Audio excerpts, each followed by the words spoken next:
亲生闺女嫁出去都不能回娘家生的。哎呦，那可怎么办呢？那这样吧，我送你到庙里去生啊！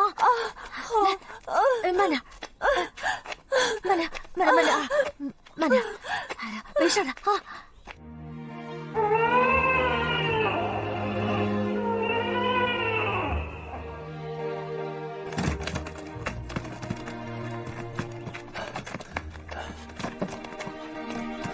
嫂子，你上车来吧，我推着你一起走。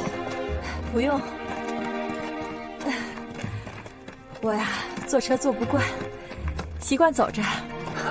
首长啊，这次派我过来接你们，估算着你快生了，要是知道你又给他生了个小子，肯定乐坏了。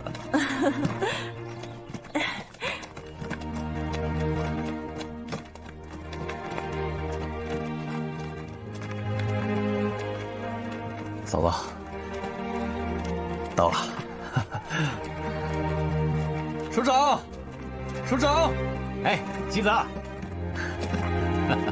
哎呀，儿子，抱抱，抱抱，哎呦，叫爸爸。哎，妻子，一路辛苦了。不辛苦。哎，这也是我儿子吧？看你说的，不是你的是谁的？来，让爸爸抱抱。哎呀，爸爸抱抱，抱抱。啊，我有2个儿子了啊！好。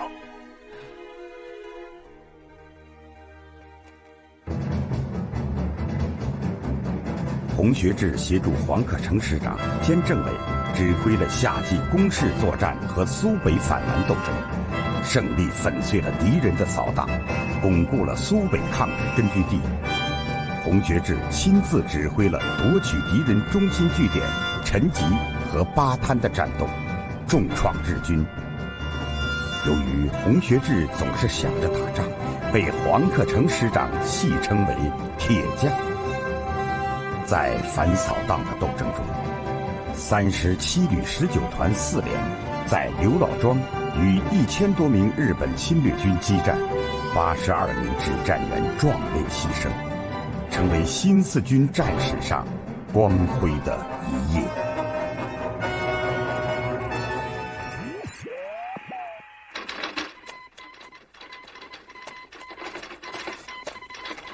报告，军部急电。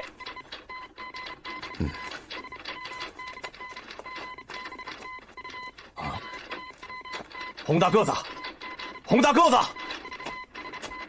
师长，什么事？有紧急任务。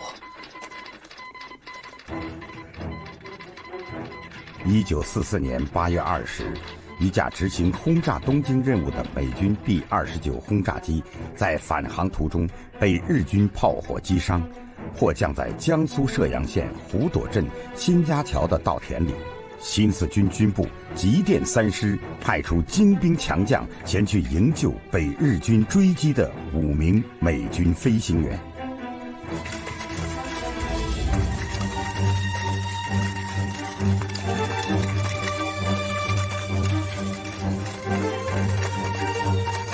望远镜。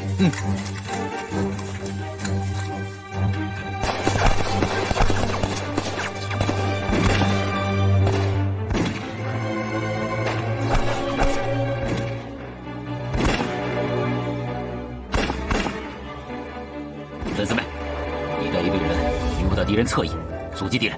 是。你们几个，跟我走。是。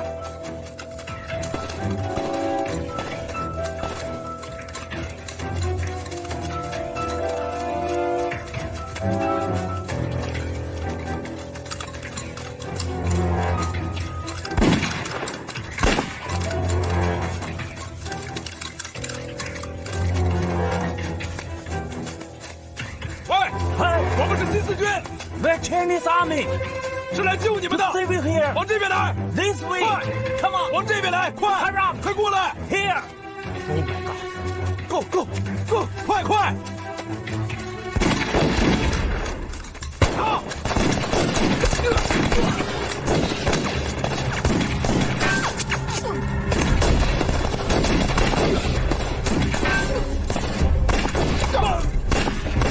撤退！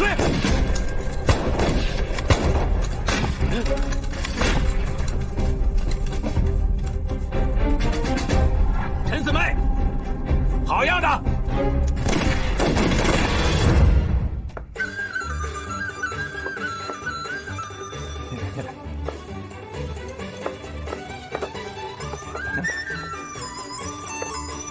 准备的怎么样？好了。啊，荤素搭配。哦，还有一只鸡啊！酒准备了没有？准备了。这个行吗？我看看。哎，这可是好酒啊！哎，咱们今天啊，招待盟军的朋友，他们九死一生，捡了一条命，我们给他们压压惊啊！好。哎，张参谋，有没有翻译啊？这吃饭总要聊天嘛。马上就到了。前几天刚刚从军部分配来的大学生都会说英语。好，报告。请进。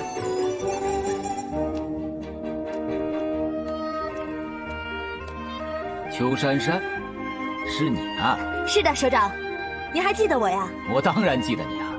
邱珊珊在咱们医院担任护士长。好啊，有知识、有文化的女战士。那你今天啊，就当一回翻译，怎么样？是。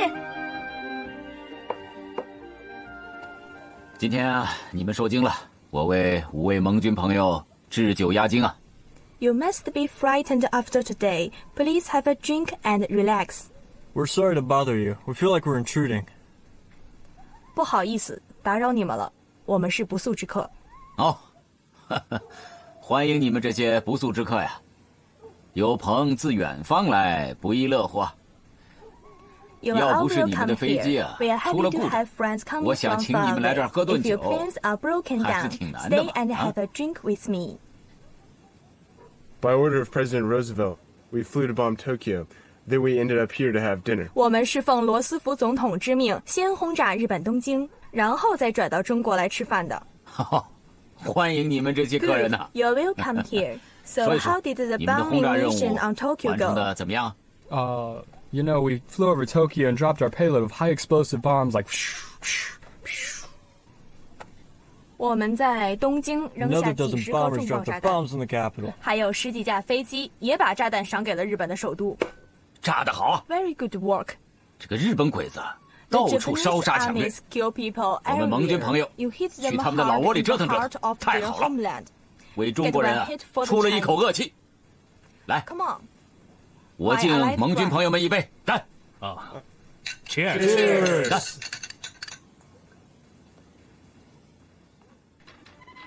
今天我参加了盐阜地区召开的第2次参议会议，开会时啊，参议员们纷纷建议打阜宁。维吾军王清汉部队啊，把老百姓给害苦了，广大群众都要求咱们新4、新3师早日解放阜宁城。洪大个子，你看呢？还看什么看啊？师长，我们3师说打就打，我们早就想拔掉阜宁这颗钉子了。哎，你这个铁匠啊，一开口就打，你先说说怎么个打法吧。攻打阜宁，首先要搞好情报工作。为阜宁县代理警察局长田焕是我军的内线。这个田焕在阜宁城的上层人士中有一定的影响，他可以向我军提供情报，摸清敌军的城防工事、轻重武器配备以及兵力分布情况。第二呢，攻打阜宁城得先收拾掉城外的敌人据点。是啊，阜宁城外伪军布置了头灶、3灶、7灶和大固庄等据点，我们先一个一个的把敌人的外围据点给拔掉。针对敌人兵力分散的情况，我军集中优势兵力，分割包围各个坚地，先打掉城北的外围据点，待扫清外围以后，我们再攻城。我们先攻打城外的据点，但是啊，要防止阜宁城内的敌人倾巢增援。城内的敌人如果来增援的话，我们就采取围点打援的办法，把城内的敌人引出来，在城外干掉。这算是攻打阜宁城的第3个方案吧？你这个铁匠啊，你还有第4个办法吧？有。第4，我们要采取政治攻势。现在很多伪军对自己的前途无望，还有很多是穷苦百姓家的孩子。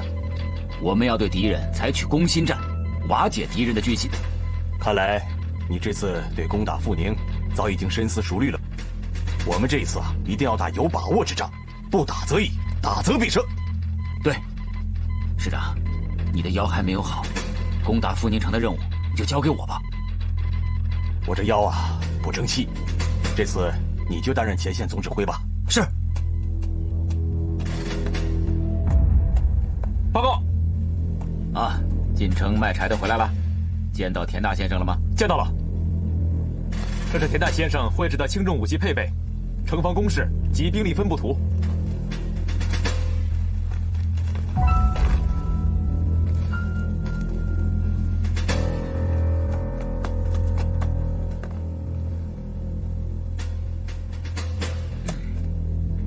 太好了，我得奖励你啊！奖励我什么？黄桥烧饼一个，吃吧。好吃吗？好吃。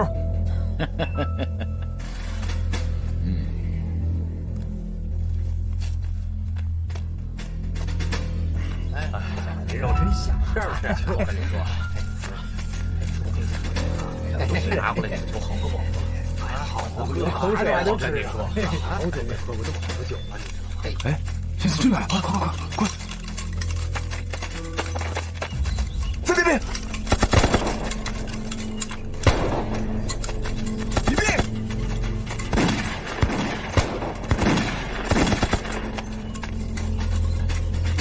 王一将，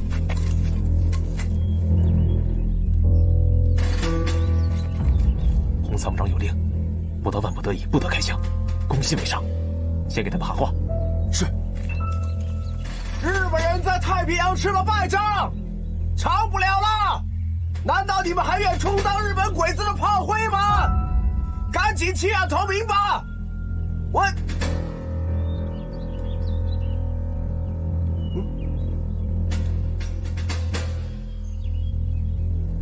吴铁蛋，铁蛋，你个鳖孙儿！吴铁蛋，童锁，你他娘的也出来当兵了？我当的是新四军，你当的是日伪军。吴铁蛋，你赶紧回家吧！你娘在家可想你了，你娘在家天天哭啊，哭的眼睛都快哭瞎了。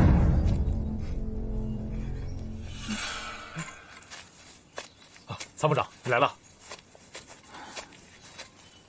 来听听咱们的攻心战。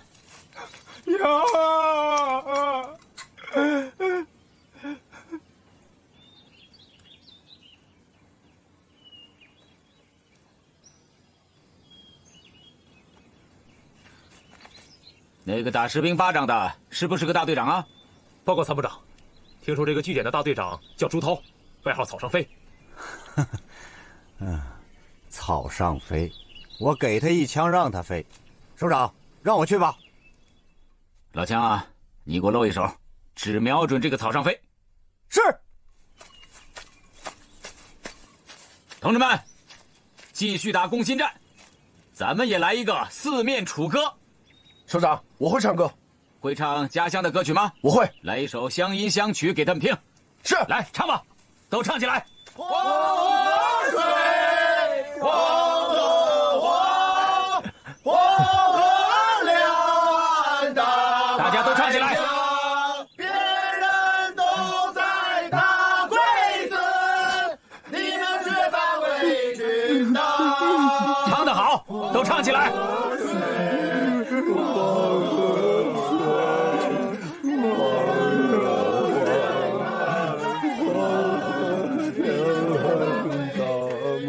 唱什么唱？唱什么唱？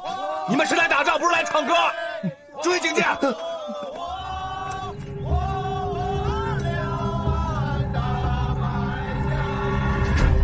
我告诉你们，只要他们再往前走一步，就给老子开枪！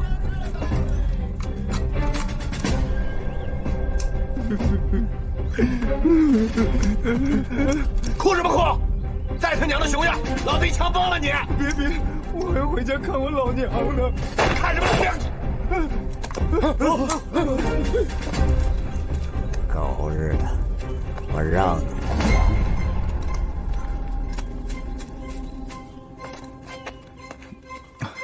弟兄们，趁日本人不来，咱们都赶紧跑吧！跑吧！快走！哎，不许跑！不许跑！站住！哎，别跑！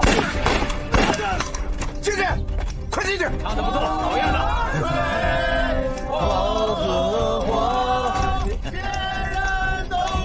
哎，停一下！去，把他们都带过来。是。长官，别开枪！我们投降！我们投降！铁蛋，走吧。你不说你当兵了吗？啊！你是当的什么兵啊？你当的什么？你干啥的啊？我错了。你这样对得起你娘吗？你说，你对得起你娘吗？行了，别打了，还得回家见老娘呢。长官，我该死，我投降。铁蛋，这是我们洪参谋长。长官，我有罪。你要是要枪毙我的话，就让我回家见完老娘再枪毙我吧。你小子啊，还算是有孝心，弃暗投明，浪子回头金不换。好了，你们现在想回家的，我们可以发给你们路费。发路费啊！发路费，还有路费啊！好，来，发路费，发路费啊！这么好啊！这么好！现在把枪都放下来，放那边，快点！但是你们都要记住，你们都是中国人，不要再为日本鬼子卖命了，听见了吗？听见了。好，你们现在有想回去的，我们发给你们路费，1人2块大洋。2块大洋，这么好啊！就是好啊！谢谢长官，谢谢长官。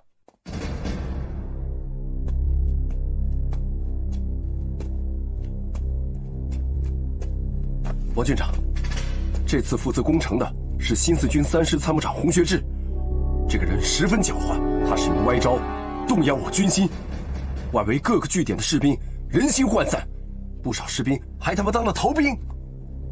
当逃兵的，一律格杀勿论。是，现在的士兵，不但白天逃，晚上睡觉的时候悄悄逃，这夜晚逃跑，不好管呐。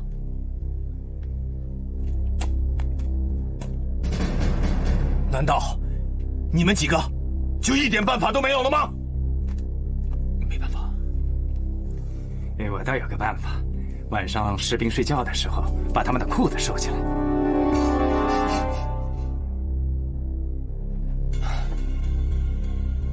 这也是没办法的办法，不是长久之计啊！王军长，现在新四军3师对阜宁城外的据点采取各个击破的战略。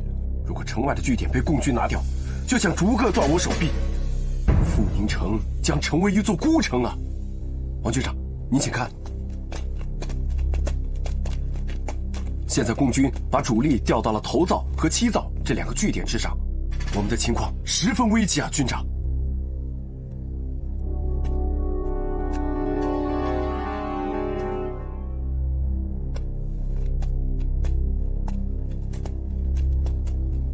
这2个据点兵力不足，只要共军向头灶和七灶发起进攻，阜宁城内的部队立即出城增援。是。预备，放！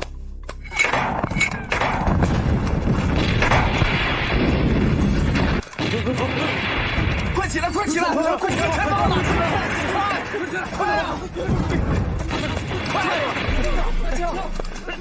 这个是我的，快！我的枪，走！穆团长，这是敌人城外的七灶据点，我军现在准备向城外的七灶据点发起进攻。城内的敌人很可能会出来增援，你带着22团连夜潜伏在七灶附近的阜宁城下，待敌人援军出城之后，断其回城归路，把敌人的援军消灭在城外。是。快跟上！快跟上！快！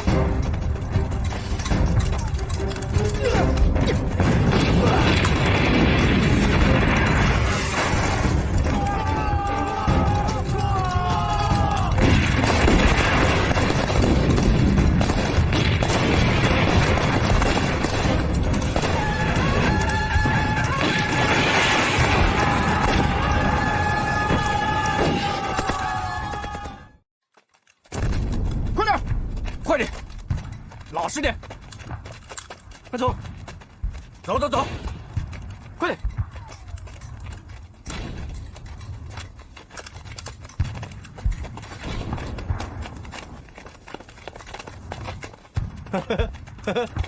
哎呀，这仗打败了不丢人，裤子打丢了可真丢人呐！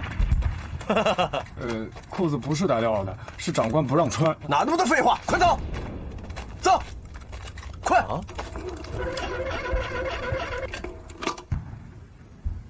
报告皇师长，阜宁城外围头灶、七灶和大固庄的敌人据点已经全部拔掉了。好啊，把阜宁外围的据点收拾干净了，阜宁城内的敌人就成了瓮中之鳖。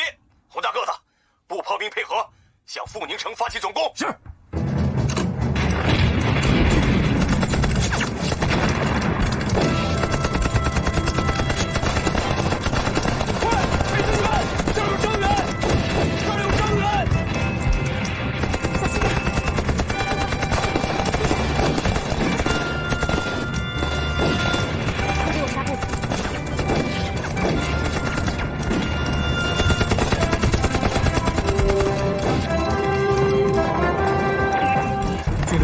手下的人都打光了，我手下的人也打光了，有的死了，有的做了俘虏。看来大势已去，咱们逃出城。走走走，来走吧。这个出来，投降不杀，投降不杀，投降投降投降投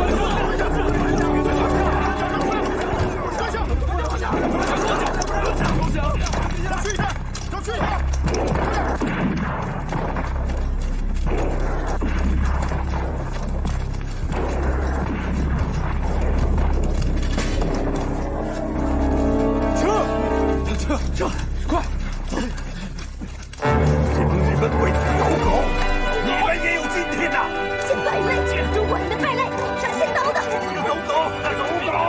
喊人情，狗喊钱，狗喊钱，走狗，那是走狗！这个中国人的败类，怎么会当中国人？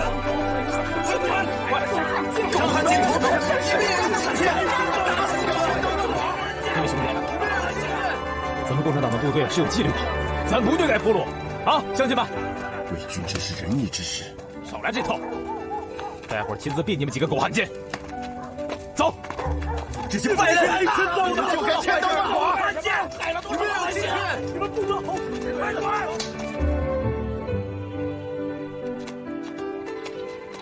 师长，这就是咱们的司令部。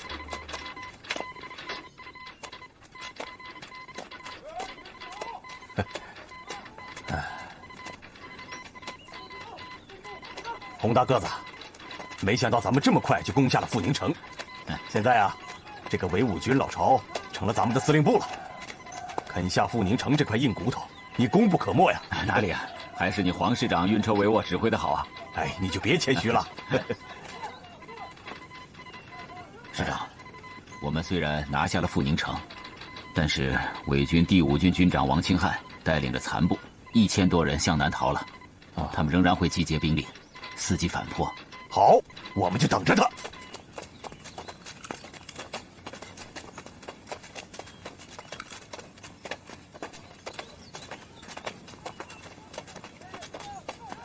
把他们都给我看好了。是。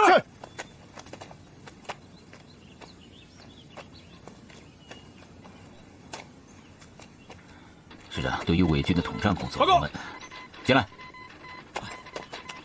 首长，俘虏里面的头头脑脑全都押到了。我听说抓了5个营长啊。是啊，都是地地道道的大汉奸。大伙都说，赶紧开公审大会，枪毙他们几个。好，先把他们带到师部食堂，给他们弄点吃的。啊？咱还请汉奸吃饭呢？对啊，还要吃好喝好。哦，明白了，咱记点人道主义精神，让他们做个饱死鬼。我马上去安排。去吧。哎。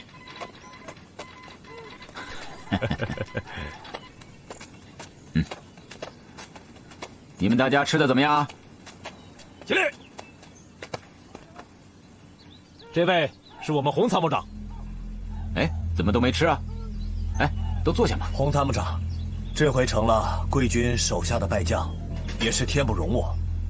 我给中国人丢脸了，死有余辜。您送我上路吧，爽快点，一枪崩了，留个全尸。就算上路，也要先吃好喝好嘛。来，你们大家都坐，我陪你们一起吃。爽和到。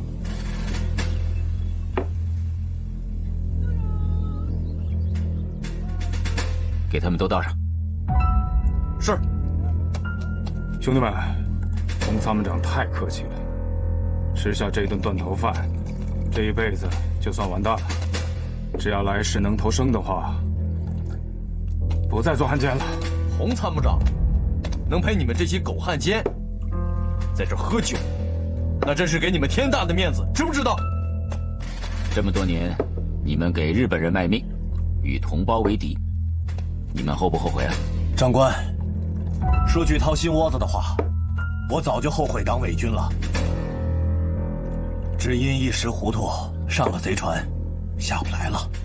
我们被老百姓骂，被共产党的军队打。现在，伪军内部人心涣散，弟兄们悲观厌战，一怕被鬼子送到太平洋当炮灰，把小命丢在海外；二怕新四军来打，打死了还让人家骂狗汉奸，骂我们祖宗8辈子。大家终日人心惶惶的，兄弟们在伪军里干，感到没出路啊！当汉奸当伪军，肯定是没出路。与人民为敌，也不会有什么好下场。是啊，我们是过一天算一天，这回啊是过到头了。反正就他妈这顿酒了，来喝个痛快！弟兄们，喝完这碗酒，我们好上路。来，慢着！看来你们真的想死啊！我们罪该万死啊！你们要是后悔，现在还来得及。来得及？什么意思？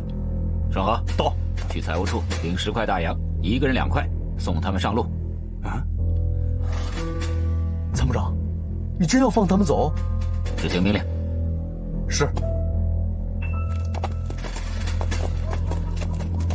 陈四妹，首长，派几个人把他们送出我们的防区。真要放了他们？对，他们可是罪大恶极的汉奸呐！执行命令。你们稍等一下。参谋长，一个人给他们2块大洋。是。给，吃饱喝足了，还得让你们拿钱上路。哼，给。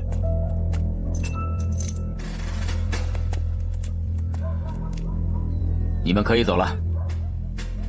洪参谋长，真的放我们走？放你们一条生路，是希望你们从此以后重新做人，不要为日本人卖命，与新四军作对。如果再在战场上见到你们，我绝不轻饶。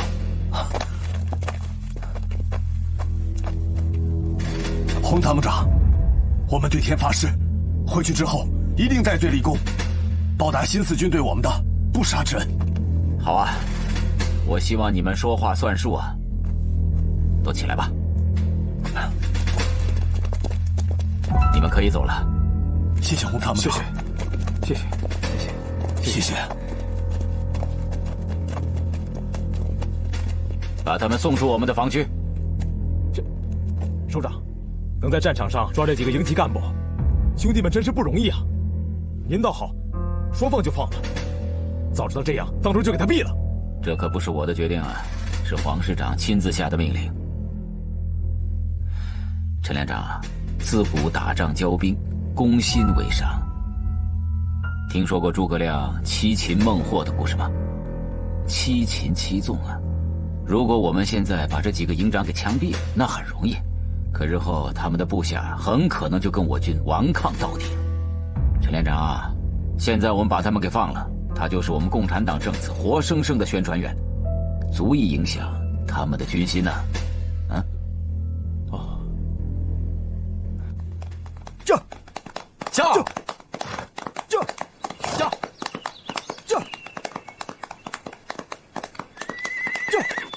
你为什么和老乡家孩子一块打架？不是说了好多遍不许打架吗？我们没有打架，在玩摔跤，一不留神就……还犟嘴！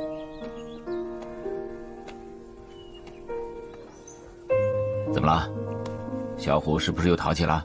说了好多遍让他不要和老乡家孩子打架，他说去摔跤了，把人家孩子胳膊给摔断了。啊？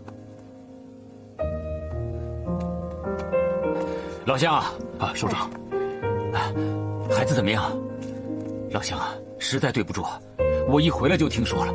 你说我那个孩子吧，哎呀，实在是对不住，这是我的一点心意。不，你们一定要拿上，一定要拿上，这是我的心意啊！拿上啊，拿上！哎呦，不用啊！快！哎呀，大夫，孩子的伤重不重啊？哎，骨头裂了，幸好还没有断，打上夹板，养2个月就好了。老乡，实在是对不起啊！哎呀，首长，孩子嘛都调皮，俩人摔跤摔的。哎呀，你说我那个小子，他也太调皮了。你放心，老乡，等我回去好好教训那个兔崽子。哎呀，又不是故意的，我这小子也是个调皮蛋。等我胳膊好了，我还要找小虎摔跤。哎呀，孩子，咱们不摔跤了啊，等叔叔去给你报仇啊！我好好教训那个臭小子。哎，你该好好管教管教他。臭小子！孩子怎么样了？人家孩子胳膊都折了，军医都给打上夹板了。人家老百姓可是真行啊，通情达理啊，什么话人家都没说呀。你个混小子，你天天戴个军帽，你就以为戴个军帽就是新四军战士了？啊，新四军能干出你这种事吗？啊，你给我过来，过来！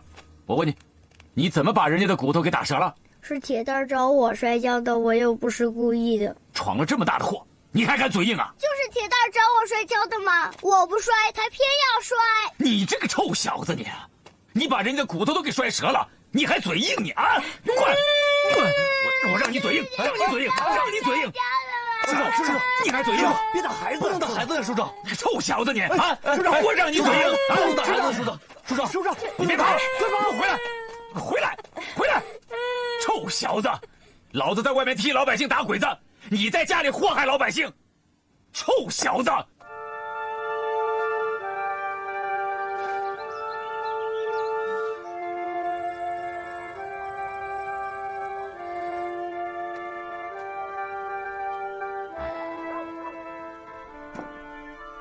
你看看，怎么下手那么重啊？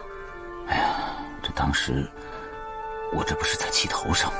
你就吓唬吓唬他就行了呗，至于打这么严重吗？哎呀，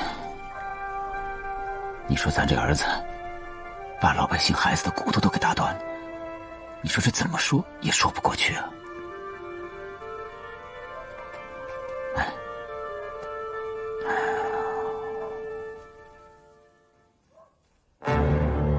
1945年8月，日本宣布无条件投降。消息传到驻扎在南窑村的新四军3师，官兵们和老百姓欣喜若狂。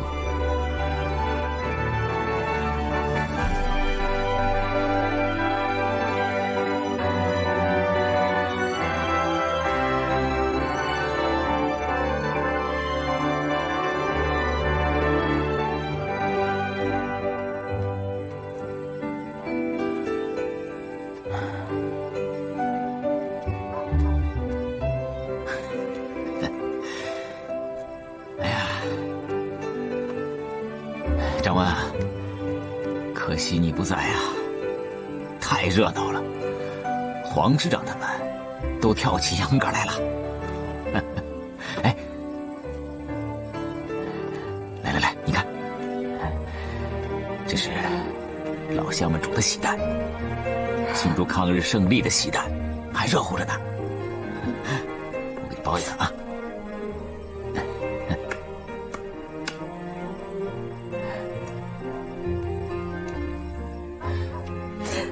吃一个啊！怎么了？今天可是大喜的日子，怎么还哭起来了啊？没事吧？没事。我是想啊，我也知道是大喜的日子，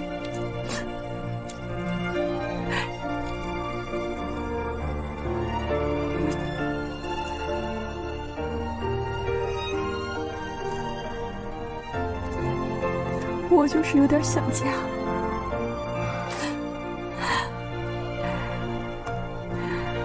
算算离开家，已经整整10年了，也不知道家里人都怎么样了。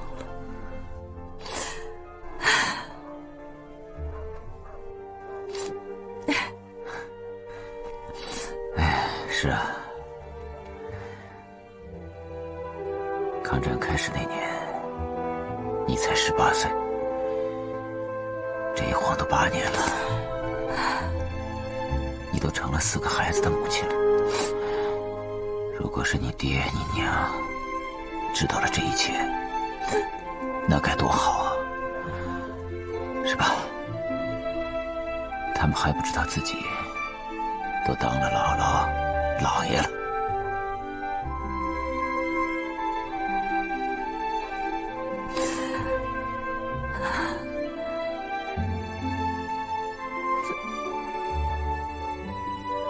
山西还丢一个呢，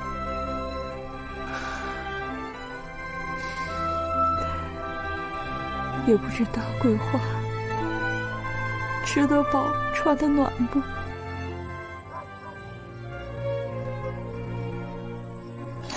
也到了该上学的年龄了，他上学了没？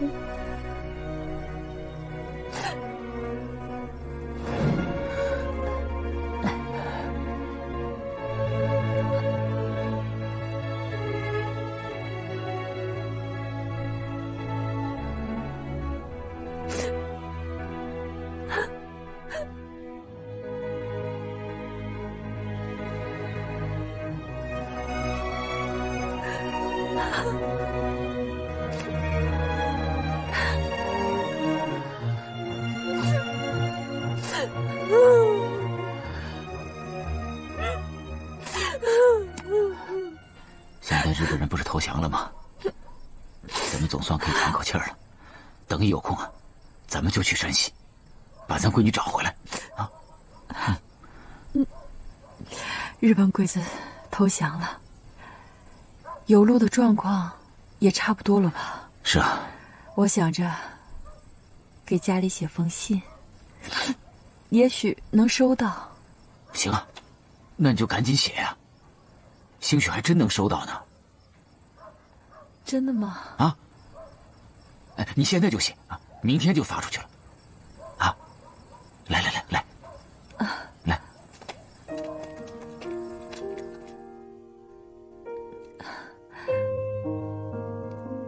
写吧。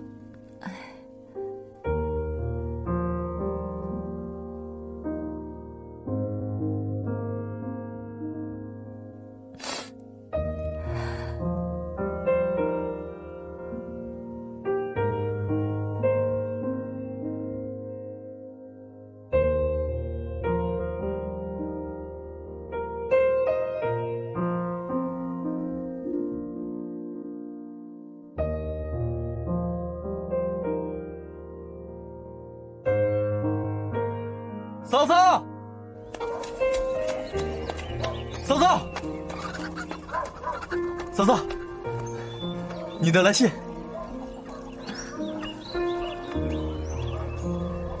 四川通江的，是你的家乡。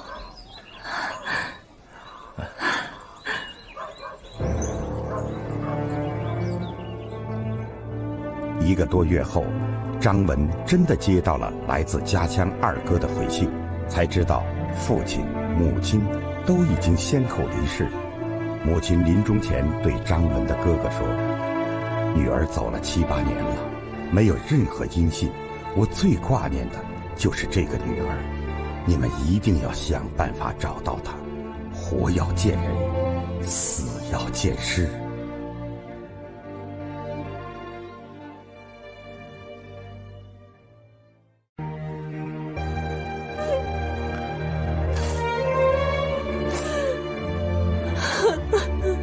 好了，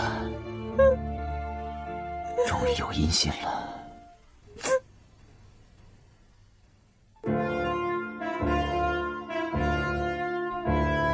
为抢夺抗日战争的胜利果实，蒋介石频频调动军队，抢占地盘，挤压共产党抗日根据地生存的空间，面对时局的急剧变化，洪学智奉命率部相继攻克车桥、淮阴、淮安3大重镇，从日伪军手里解放了两淮。不久，全面内战爆发，洪学智和他的战友们征尘未息，便又投入到中国的2种命运决战之中。1945年10月3日，中共中央作出建立巩固的东北根据地的决定。已经升任副师长兼参谋长的洪学智与副师长刘震一起，协助黄克诚师长率领新四军3师、第7、第8、第10旅和独立旅及特务1、2、3团3.25万人挥师北上，挺进东北。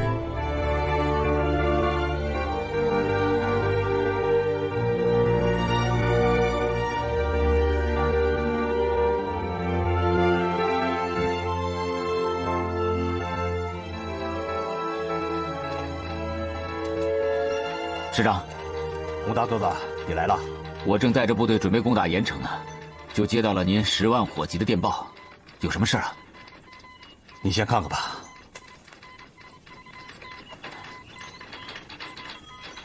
中央命令我们去东北。是啊，我们共产党在东北坚持抗战10几年，好不容易胜利了，蒋介石却要去东北摘桃子，日夜兼程地往东北调兵遣将啊。东北土地辽阔，资源丰富，人口众多，还有日本人留下的工厂和大批军用物资。东北落到谁手里，可是具有战略意义上的大事啊！对呀，党中央命令我们火速赶往东北，跟国民党军队抢时间、抢速度。明白了，我们怎么行动？上级命令我3师，最迟于10月1日从苏北出发，先到山东，然后继续北上到东北。那离出发的时间只有几天了，眼下是秋天，到了东北，那就是冬天了。部队过冬的棉衣、被子都还没有着落。工厂、医院、直属队还有很多事情，一时半会儿难以处理妥当。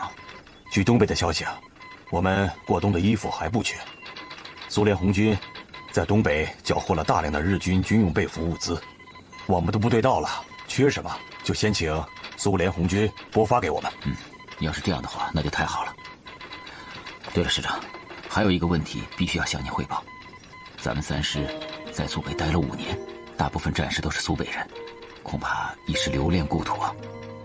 另外，淮阴城咱们刚刚攻下，部队上上下下都急着打盐城呢。突然传令去东北，恐怕会引起部队的震动啊。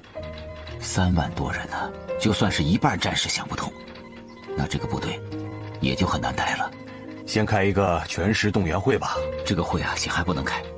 思想工作不是说开个会就能一下子做通的，而且去东北的命令又下得这么急。那你的意思是，这个任务来得太急了。根据部队现在的思想情况，我建议去东北先要保密，我们只召开团级以上干部的动员会。对团级以下的官兵就不要再说了，只说先去山东。也只能这样了。到了山东之后再下令去冀中，到了冀中之后再下命令出关去东北。你想过没有，弄不好咱们2个可要背这个蒙骗战士的罪名啊。是啊，走一步看一步吧。把思想工作放在行军途中去做，总比直接下命令去东北要好得多呀。洪大个子，你这招不错。我也是着急没办法，才想出了这个歪招啊。纸包不住火呀，日后大家会骂娘的。那是啊，咱俩要做好挨骂的准备啊。只要部队啊顺利到达了东北，完成党中央的任务，你就让他们随便骂，咱们保证骂不还口。快跟上，快点，快！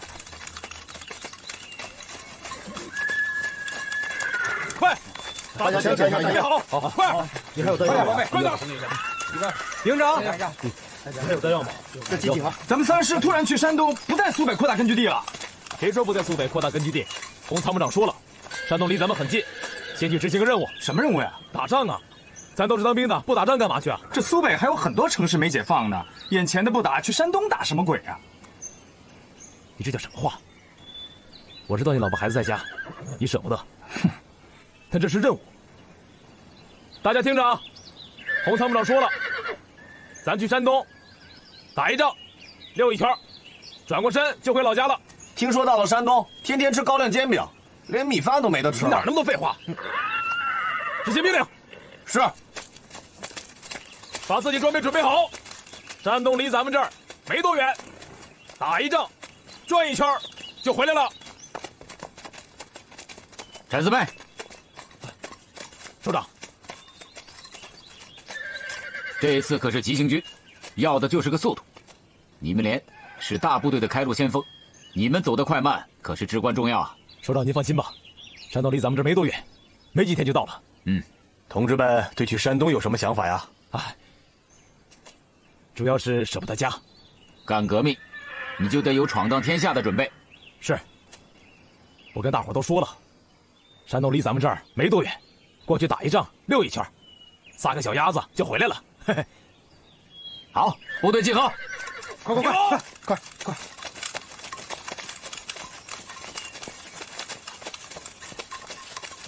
向右看齐，向前看，立正。首长，集合完毕，出发。是。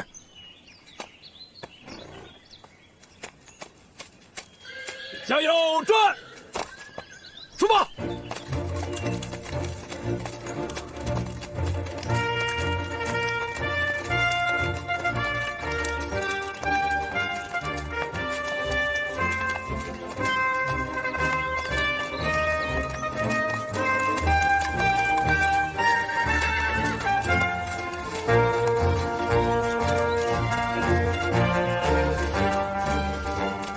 首长，这次去山东为什么不让我们去啊？是啊，首长，是啊，这一次是紧急任务，不方便带伤病人，所以你们得留下。可是去了山东，队伍总得打仗，打仗就会有伤员。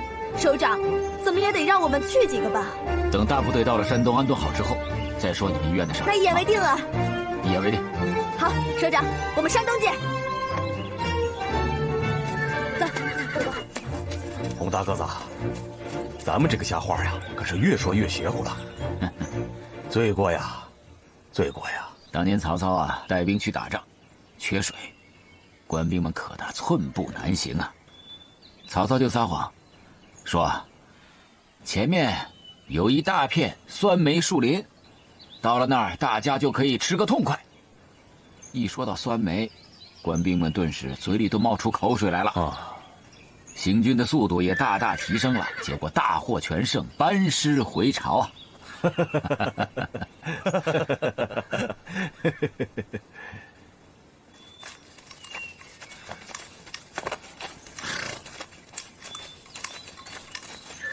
老枪，别让孩子睡着了，免得着凉。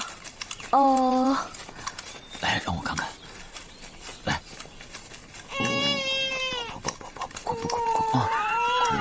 长官，这一路行军呢，你带这么多孩子，太辛苦了，还是留下一个吧。没事儿，我不累，没关系的。鸿雁才生下1个多月，不能离开娘。长官，我实话跟你说吧，部队这是向东北开拔，路途遥远呢。不是去山东吗？你小声一点，别让战神听到。你知道就行了。到东北路途太远了，我要指挥打仗，照顾不了你们。你一个人带这么多孩子，行动不便。再说到了东北，冰天雪地的，孩子又太小，哪里受得了这个罪啊？还是留下一个吧。啊，你放心，地方党组织都做了精心的安排，给咱们找一个靠得住的人家。还是把孩子留下一个吧。啊，不哭啊！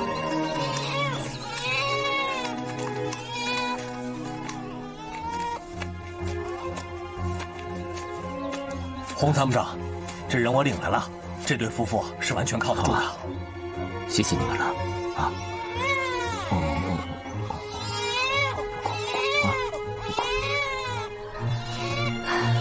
在山西就丢下一个闺女，这回留下一个儿子吧。这孩子挺可爱的，就留下这个吧。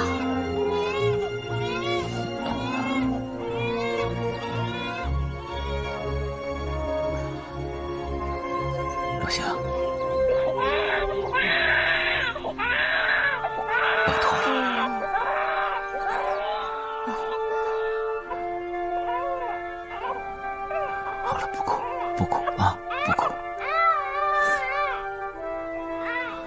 首长，留下吧，我们把她当亲闺女一样养。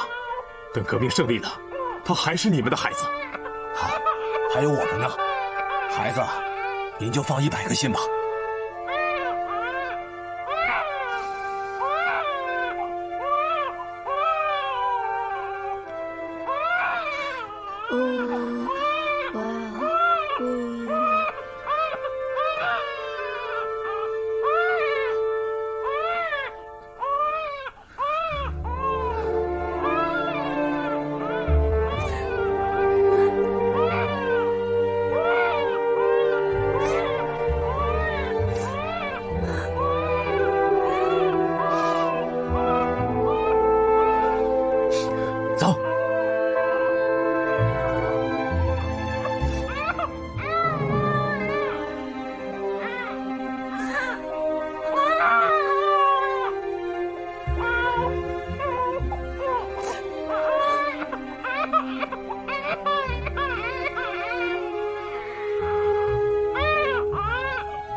好啊，好啊，就按你们讲的办啊！报告啊，红参谋赶到。哦，报告军长，洪学智报道。军长好。你个洪大个子从苏北来的真快哦！我们3师一接到北上的命令，就马不停蹄，日夜兼程。这不，向您报道来了。这叫啥？兵贵神速啊！是啊，我们恨不得一步就跨到东北啊！好，来，坐，喝点水。谢谢军长。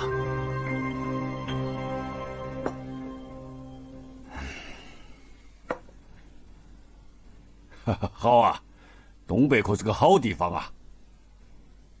有重工业，有兵工厂，有丰富的矿场，还有大豆、高粱、玉米3大宝。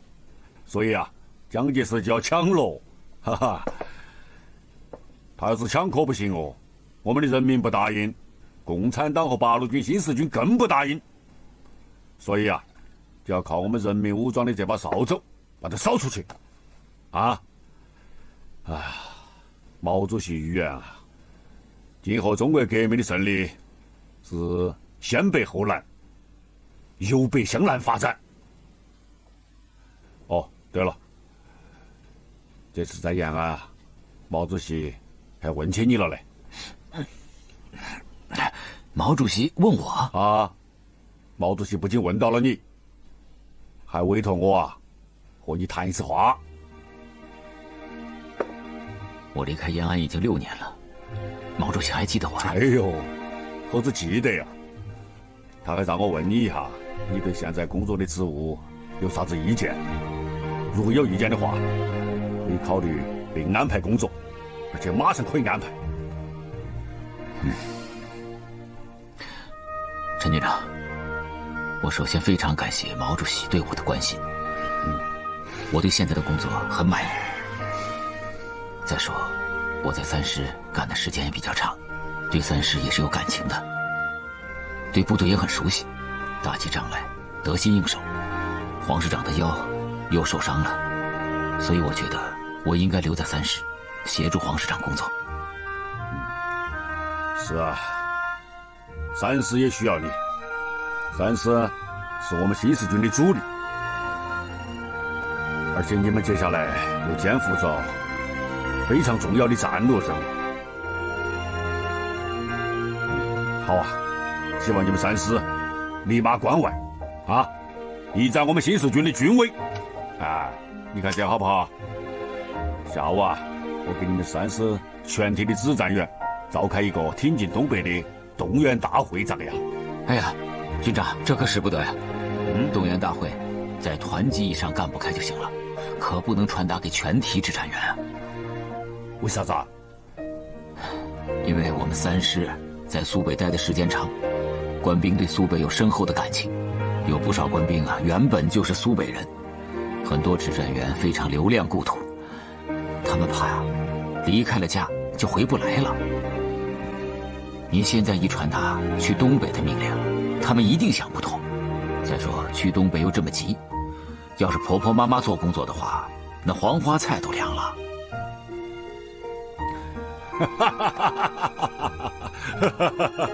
好你个洪大个子啊！组织部队挺进还是有一套料啊！好，到达东北啊，要尽快啊！应该轻装简称。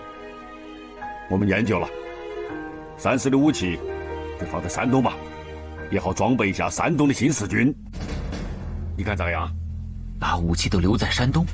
是啊，东北刚刚解放，日本关东军呢留下了数万支枪支，大炮数千门，还有弹药、粮食无数。三师到达东北以后啊，会有更精良的装备给你们。陈军长，这个事情，请首长们是不是再考虑一下？留下武器的事，罗荣桓政委也跟我说过，你是怎么打算的？我觉得，咱们把武器留下不妥。你继续说下去。到东北还有近2000里的路程，沿途有土匪，还有国民党开往东北的部队，一旦有了敌情，那可怎么办？战争期间，哪有徒手行军的部队？这样吧，为了轻装简进，部队每一个战士都带着枪，但一些重武器，像迫击炮就留下吧。迫击炮也不能留下。洪大个子，陈军长叫我们把武器全部留下，现在连迫击炮都不给留，不好向陈军长交代啊！我去找陈军长谈一谈。部队前的行军不带武器是不行。我看啊，把这个重武器啊，还是留在山东吧。军长，恕我直言，重武器也不能留下。你这个洪大个子，也太抠门了吧！打仗不能没有重武器啊！国民党那可是坦克、飞机加大炮，一旦交上火，那我们就吃大亏了。目前，我们只是光听说东北有大炮，堆积如山，唾手可得，但情况到底怎么样，我们谁也说不清楚啊。要是部队一旦到了东北，万一没有武器，那我们可怎么办？说的也是啊，军长，我们到了东北以后啊，如果换了新武器，由我洪学智负责，把现在的武器一件不少的给你运回来，亲手交到您的手上，怎么样？哈哈哈，这个是你说的啊？是。那好，一言为定。一言为定。来，点你一个。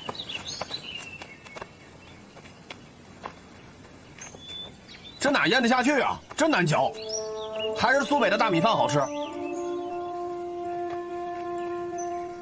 嘟囔什么呢？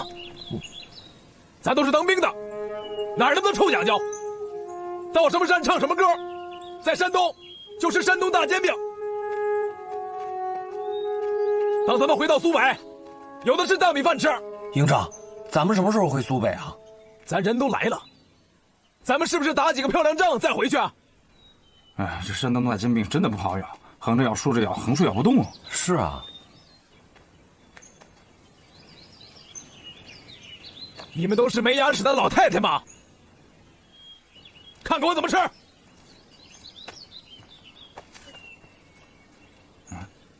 谁说咬不动了？这吃吧，吃吧，很好吃，吃，你也吃，都吃。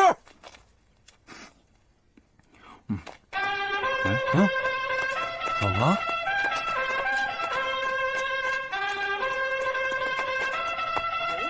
报告陈营长，红参谋长有令，马上集合队伍向冀中开拔。怎么又到冀中了？到冀中？向冀中开拔？不是，没这个，你弄错了吧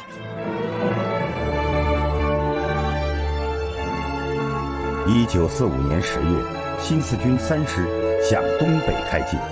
3师人马劳顿地赶到冰天雪地的东北，苏联军队拒绝调拨任何物资，部队一时陷入了非常困难的境地。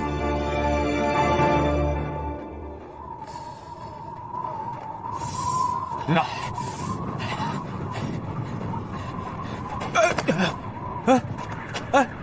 营长，没事吧？起来。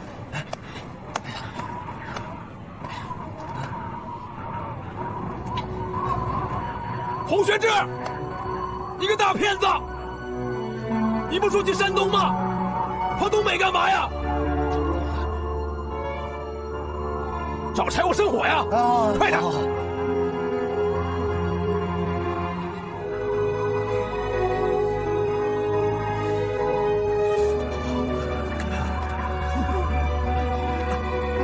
慢点，慢点，给我一口，一人一口，给我来一口。给我！首长，首长，天这么冷，我们去屋里烤烤火吧。到了东北，没想到缺吃缺穿的。我进去看看战士们。走。营长，咱来东北这些日子了，天天吃高粱、嚼大豆、啃玉米棒子，这冰凉的渗牙塞嘴，过冬衣服一件也没有。这样下去，大家受不了啊！受不了，我也没办法呀。营长，你说到山东执行了任务就回苏北，现在可好了，跑到天寒地冻的东北来。你当营长的不是蒙骗我们吗？蒙你？我还不知道谁蒙我呢。你是当干部的，你肯定是跟首长串通一气。我还背起黑锅来了，我骗你们，我还不知道谁骗我呢。我他妈到了东北，我才明白，骗咱们的是黄瞎子和红麻子，把咱们都给骗了。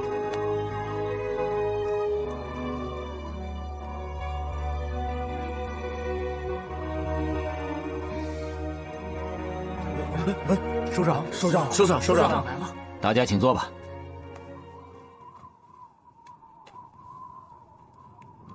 陈营长，你怎么能骂首长呢？首长，刚才陈营长冷，弄了一瓶酒，喝多了，喝多了。陈四妹，你的酒没少喝啊。我没喝酒，你还没喝酒。你骂首长的那些话，我们在外边全听见了。没关系。大家想骂，那就骂吧。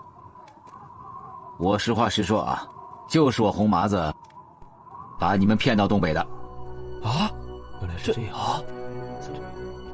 我们从苏北动身的时候，我和黄师长就做好了让大家骂的准备啊。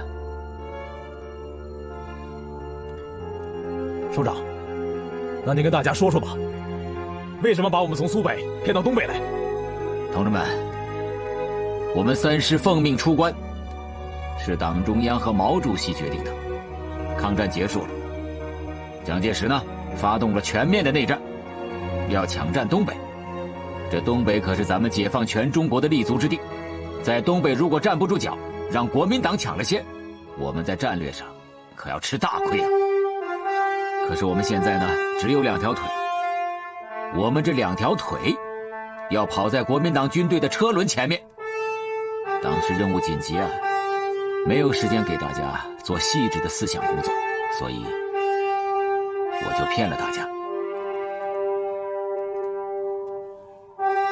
同志们，我们刚刚到东北，遇到了很多困难，但我洪学智向大家保证，一定尽快的让我们全体官兵们穿上过冬的衣服。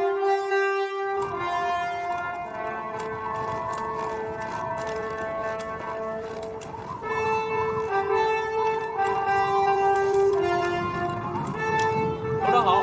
你好。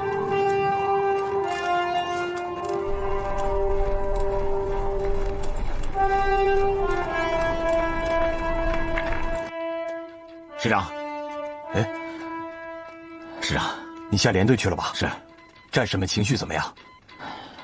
大部分战士们状态不错，可以有情绪，有的还骂了娘啊。肯定是骂你和我，是我们把人家骗到这里来的吧？情有可原。是啊，几个月来，咱们3师行军5省，到达东北这冰天雪地里，局势很严峻呐。现在我们连一张东北的地图都没有。苏军为了顾及和国民政府的关系，把缴获的日军武器和物资宁可锁在仓库里，也不向我军发放。咱们3师缺吃的，更缺过冬的衣服。向东北局林总发电报求援，由于东北百废待兴，他们大概是顾不过来，没有任何答复。师长，东北局的指挥部在哪里？林总从沈阳到了北宁县，指挥部在锦西西南的江家屯。3师的困难太大，不及时解决，就无法完成毛主席、中央军委交给我们的作战任务。我直接去趟江家屯，找林总谈一谈，把咱们3师的困难向他当面汇报，请他指示解决。好。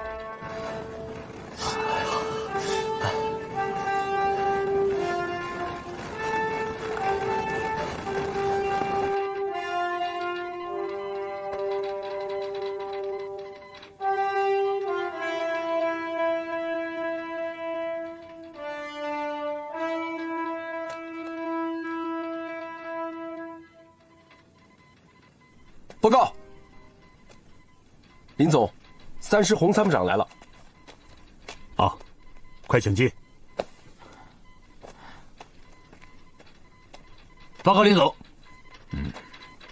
洪大个子，延安一别都好些年了，你还是那个样子。我向林总汇报一下3师的具体情况。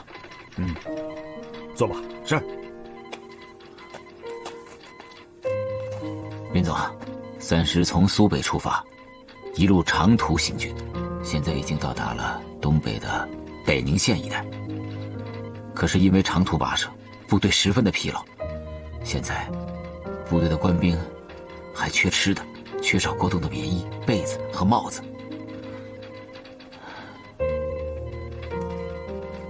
林总，3师的经费也十分的困难，我们目前自己都解决不了啊。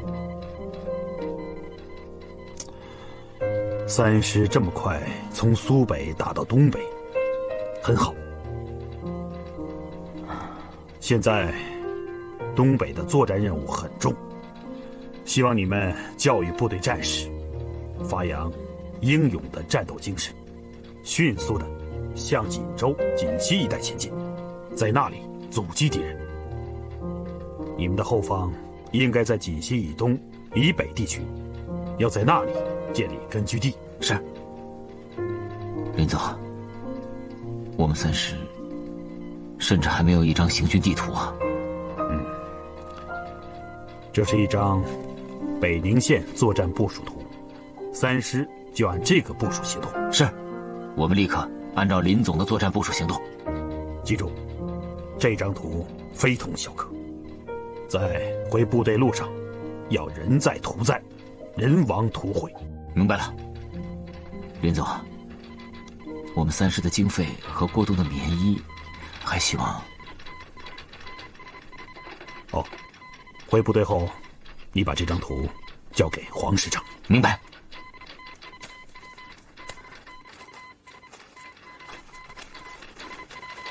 师长，你看，这张地图很重要。是啊，林总要求我们3师按照这张作战图的部署行动。那咱们3师吃的穿的，林总答复了吗？林总没有答复，看样子他也很为难，一时无法解决。唉，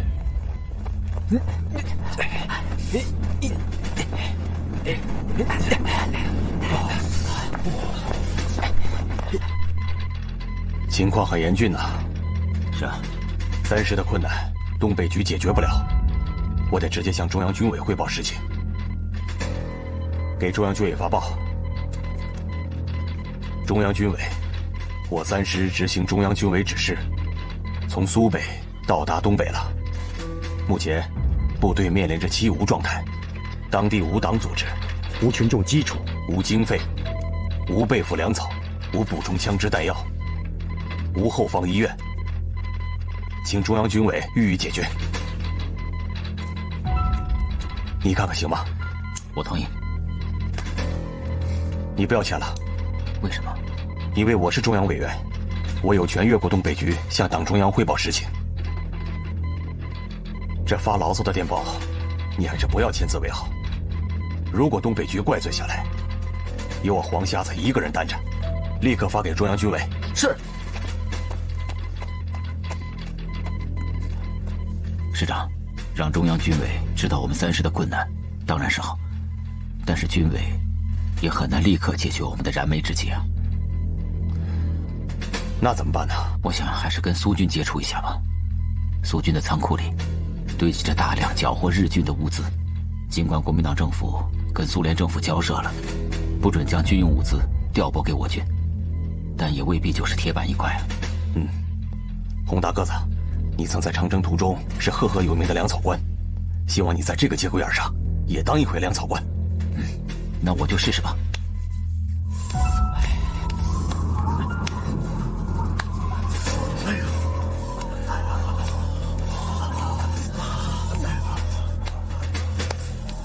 营长，营长，哎，好消息啊！哟，指导员，营长，好消息啊！什么好消息？石首长在苏军仓库里弄到大衣、棉皮鞋和皮帽子。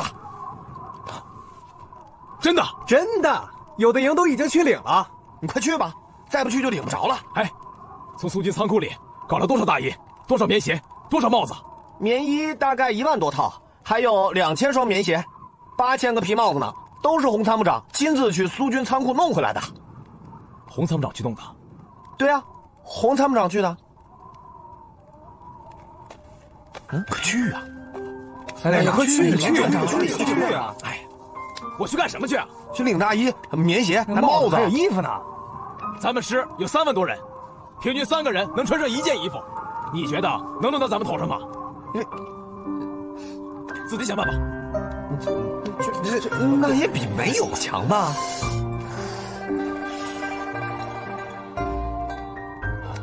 我们不可能人人能穿上大衣棉鞋，按说呢，应该有1/3的人能穿上，咱领多少算多少，拿回来之后，到时大家轮流穿一穿，这比还动好啊！对啊，是啊，我们轮流穿，就是轮流换。营长，这轮流换不也是有吗？我告诉你们，没戏。那天我骂洪参谋长和师首长，洪参谋长亲耳听到的，他能不生气吗？还想要衣服？不可能！哎，营长，那天洪参谋长都说了，骂得好，想骂就骂。你傻呀你！哪个下级骂首长，首长心里舒坦？随便说说就行了，还真当回事儿。哎，营长，我觉得洪参谋长他也是实在人，他不会记在心上。上级骂下级，我下级心里还不舒服呢。我一个下级骂上级，你说上级心里能舒服吗？动动脑子，动脑子想想。来，往后头来。哎，看来我们这个冬天又要挨冻喽。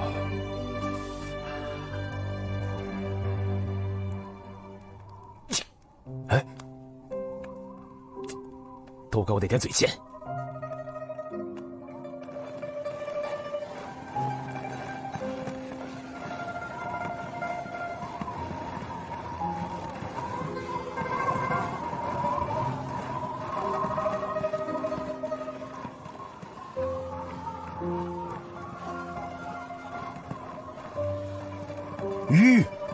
王参谋，把这车装备送给陈四妹他们连，快去！好。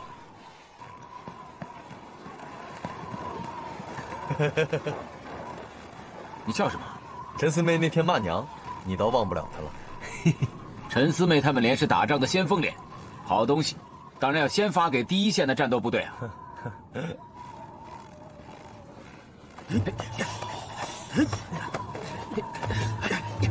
陈四妹，臣子们，首长，来，过来。首长，你们这是折腾什么呢？啊，这是兄弟们御寒的新办法。哎呀，真是难为你这个营长了。哎，现在不用折腾了，同志们，你们的冬装问题解决了。真的，真的。哎，太好了。嗯，抬进来，来，抬进来，来，快点，快！哎，首长。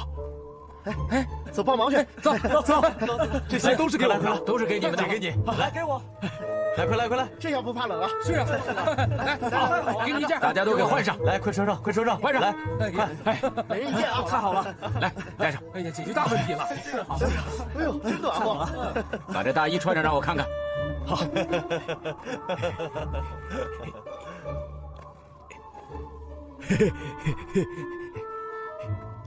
哎，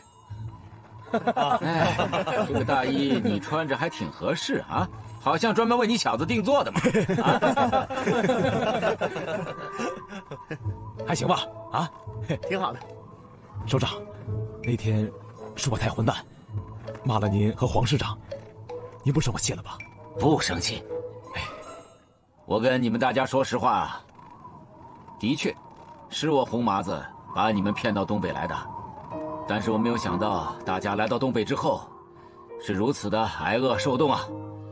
我这个当参谋长的要负责任的，所以你骂几句啊，算不了什么。首长，我觉得你还是生我的气。不生你的气。你说你这个陈四美啊，打仗挺勇敢的嘛？你看你现在这样啊，怎么跟个女人似的？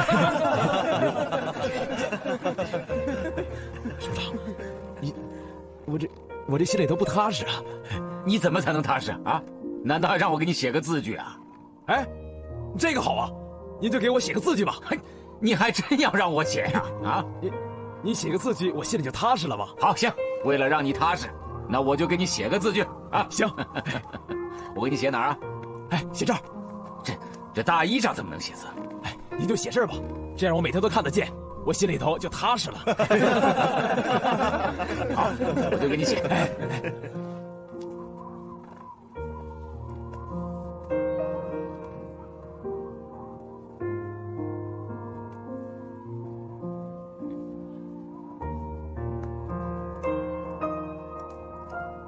不生气。怎么样？这回踏实了吧？谢首长，这回我踏实了。踏实就好，踏实啊就好好干。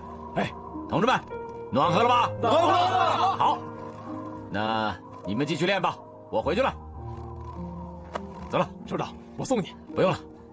哎，首长慢走，首长慢走，慢走。真暖和。这样好。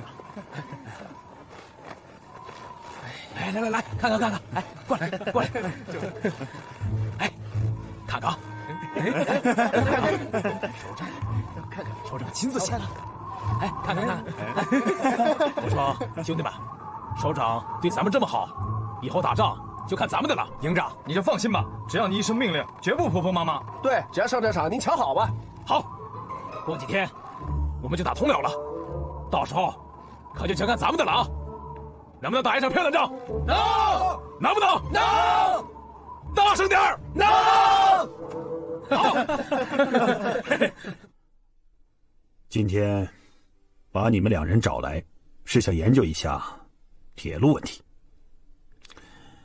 现在东北铁路处于无政府状态，各个部队占领了火车站就抢了车皮，整个铁路运输不能统一协调，就等于到处是红灯。你们说，这事儿该怎么办？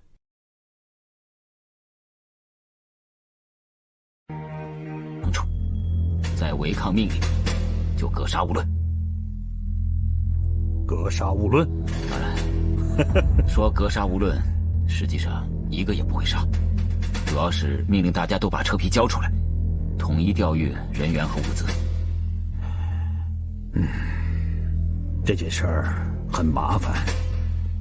说格杀勿论，又不能杀一人，这事儿不好操作啊。黄师长，你看呢？我看就叫洪大个子去干这个事吧。怎么，让我干？是你出的主意，你肯定有办法，当然是你去执行啊。那行，要是没有别人干的话，那就我干。不过林总，得以您的名义起草一个命令。好吧，那我就听你的意见，起草个命令。哦，我口述，你记下。是。目前，铁路运输秩序至为混乱，决定实行铁路统一管制，自委任洪学智同志为铁路司令，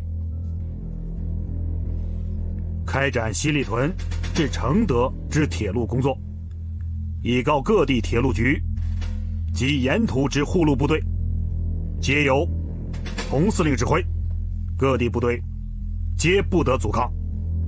凡不听从指挥自行扣车，经洪司令交车，仍不交出车辆者，将就地枪决。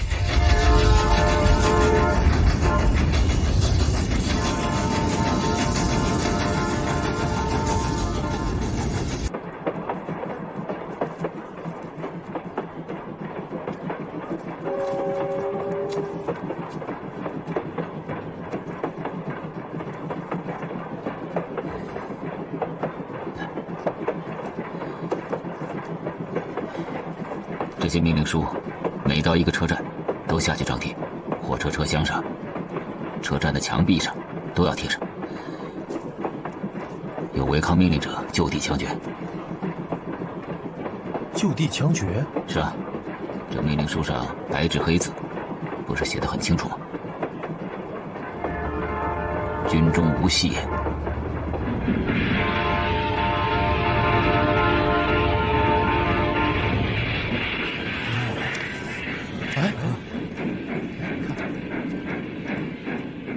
哎，大伙快看，那什么火车啊？才2节车厢，马戏团的吧？是啊，我看也是。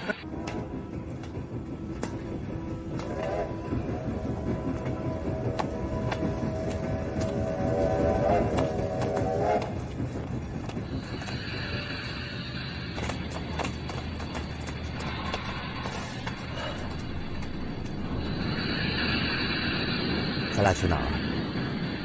去那边吧，那边有人。上那边去贴命令书。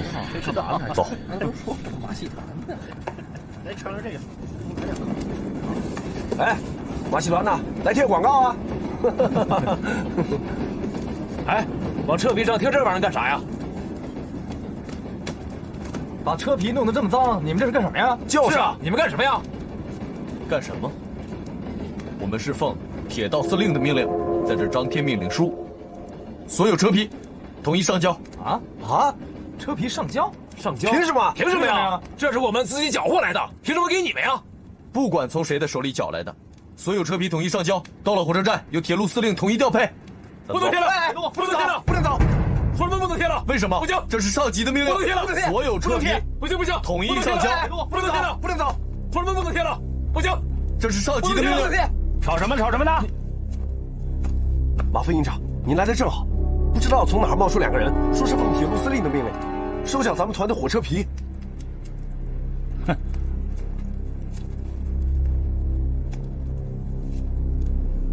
你好好看看吧，这上面写着呢，所有车皮统一上交。你看我干什么呀？我脸上又没有命令。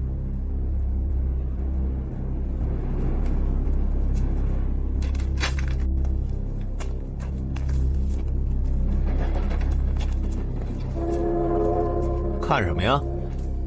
我们千辛万苦搞到的车皮，你1张纸就要收缴，凭什么？这是上级的命令。上级？我的上级是牛团长。牛团长说了，这车皮是我们团的，任何人也别想。你们牛团长呢？你是干啥的呀？问我们牛团长。我们是奉了铁路司令的命令，在这儿贴命令。你敢撕？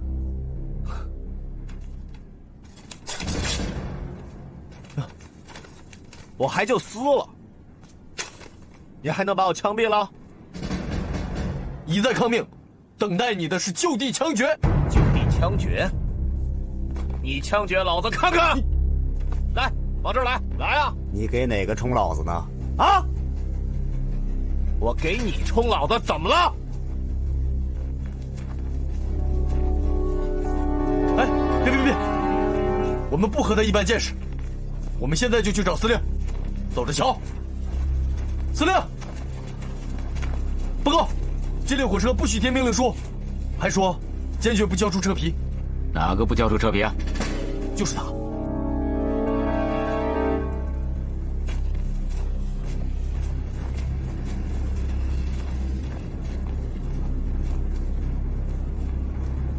首长好，我是马亮副团长。怎么回事？不执行上级的命令吗？我是在执行上级的命令，我是在执行牛团长的命令。什么牛团长、马团长？你们团长呢？我们团长去县城仓库运军用物资去了。去，马上找来见我。是。快去，把团长叫来。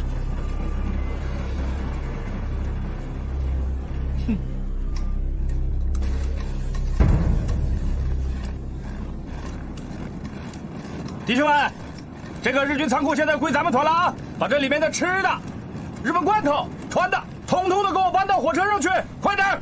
报告团长，车站来了一个铁路司令，命令咱们交出所有车皮，并且迅速离开铁路线。铁路司令交出所有车皮？为什么？那个铁路司令还命令您马上去见他，命令我去见他？这么大的口气！好，我去见识见识这个铁路司令什么来头。走。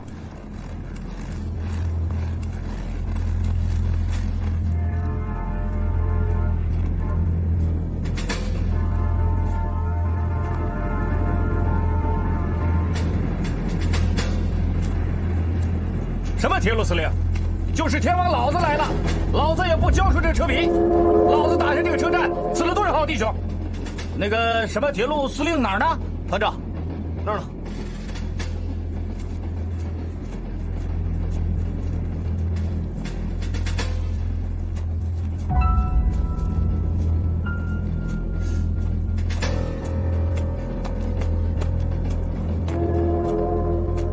首长。洪主任，首长好，你是？我是牛大伟，首长。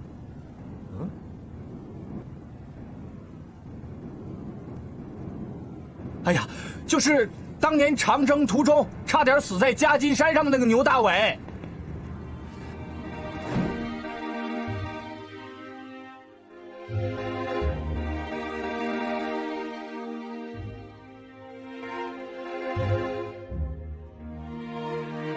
人走了，不能再回来了，你知道吗？你啊，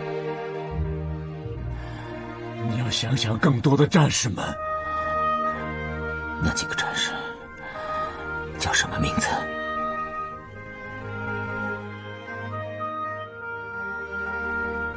邱三顺、吴东、牛大伟。牛大伟，啊，牛大伟，对呀，首长。哎呀，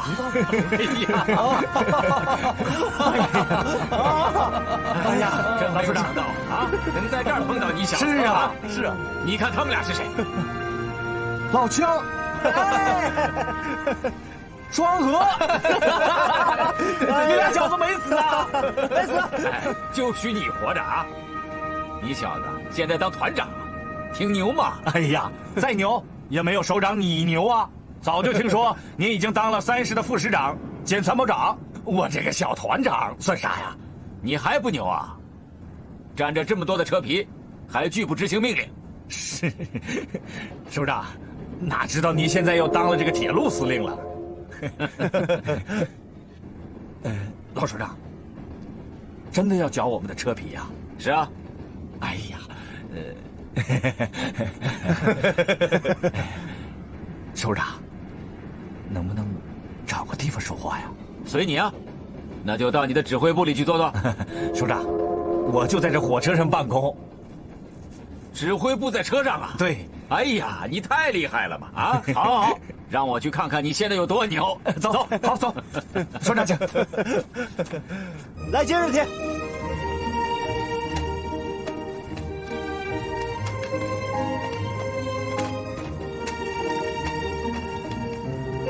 走。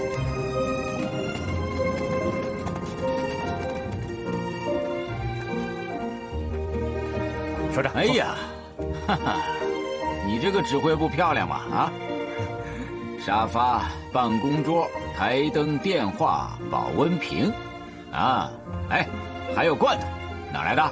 首长，从日军手里缴获来的。你小子发了洋财了！首长，快坐。哎呀，这坐着真舒服啊！啊，首长，这是从日军手里缴获的牛肉罐头。日本人一直就吃咱们的了，现在也给咱们吃吃他们的了。您尝尝。哦，真香啊！啊，哎，我今天来这儿，你这一罐罐头可打发不了我啊。首长，要多少给多少。过会儿啊，让他们拉一马车给您送过去，好吧？罐头我不要，我要的是车皮。首长，真要收缴我们的车皮呀？啊，首长。能不能看在老部下的面子上，高抬贵手啊？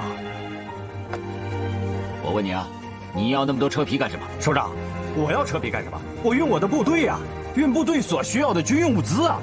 我们也是执行党中央的命令啊，尽快占领东北。现在大家都尽快的去各自的岗位，大家都在抢车皮，铁路一片混乱，搬道工人都不知道该怎么搬道。有的火车呢，就堵在了铁路上，有的火车走走停停，一天走不了几10公里。你说这还叫火车吗？这叫老牛拖破车。首长，这老牛拖破车，这也是车呀，这总比老牛没车拖好吧？现在北宁线上的各个部队都在抢占车皮，您就先别收缴老部下的车皮了。再者说了，黄师长他们也占领了好多车皮，那如果黄师长他们能交出车皮，我没问题。你小子还真敢跟我牛啊！我哪敢跟首长牛啊？行，我马上给黄师长打电话。啊，首长，哎，您打。喂，给我接黄永胜师长。黄师长吗？我是洪学智啊。啊，是铁道司令啊，为了火车皮的事儿吧？是啊，你的部队占了几列火车呀？啊，有好几列车皮呢。黄师长啊，根据东北局的命令，你们的部队要把车皮交出来。我已经接到了东总的电令，我的部队从热河到沈阳了，火车皮全部交给洪司令管理。好，哎，黄师长，你把你的话再重复一遍，来听听。我说啊，火车皮啊，全部交给洪司令管理。好啊，黄师长，谢谢你啊。听见了吗？黄师长把车皮都交出来。首长，我这儿没问题了。你小子还算聪明，否则的话，你看我怎么收拾。报告，洪司令，教育长何长工的电报。洪学智，我带着近2万名干部从延安去东北，现已堵在易县，因无车皮，很长时间走不了。国民党军队正步步逼近易县，情况危急。喜闻你当了铁路司令，请尽快调拨2列车皮，将干部运往东北。何长工。牛团长，到，命令你马上交出2列车皮，火速开往易县。是。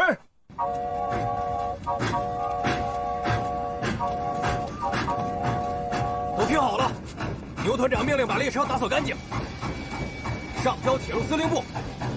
是。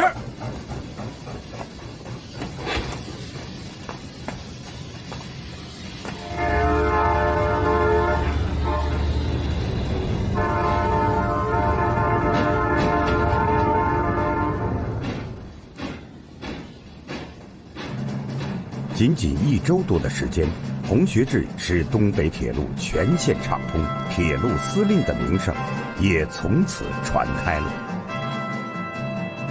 在四平保卫战中，虽然给了敌人重大杀伤，但自己也付出了巨大伤亡。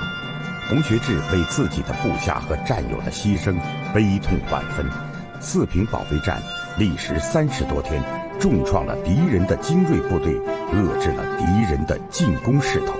但终因在军事对比上敌强我弱，我军主力主动撤出四平。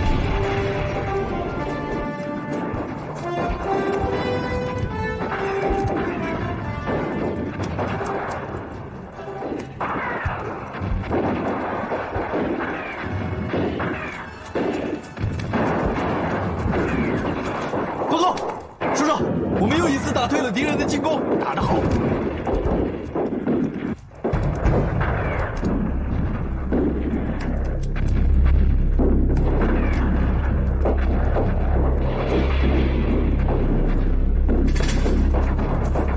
跟我来。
这块阵地是陈四妹他们赢的，他人呢？快，给我找陈四妹！我要见人，死要见尸。是。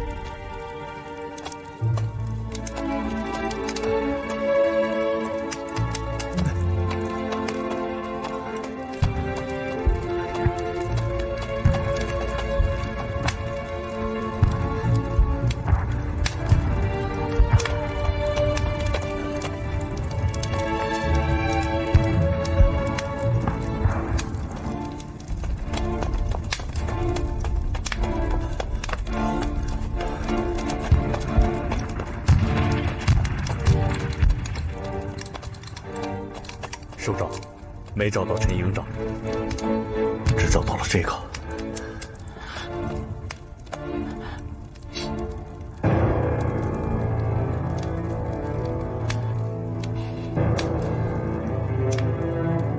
陈四妹，你带上你的队伍迂回到敌人的侧翼，阻击敌人。是。你们几个，跟我走。喂，我们是新四军。是来救你们的，往这边来，快，往这边来，快，快，往这边来！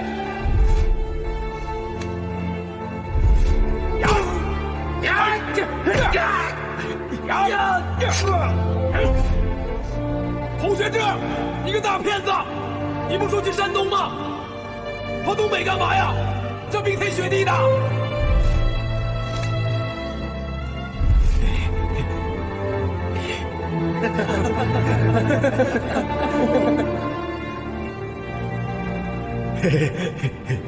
这个大衣你穿着还挺合适啊。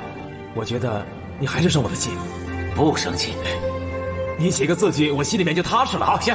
为了让你踏实，那我就给你写个字据啊。行。我给你写哪儿啊？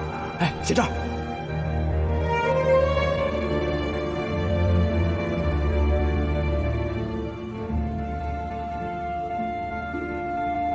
不生气。怎么样？这回踏实了吧？谢谢首长，这回我心里踏实了。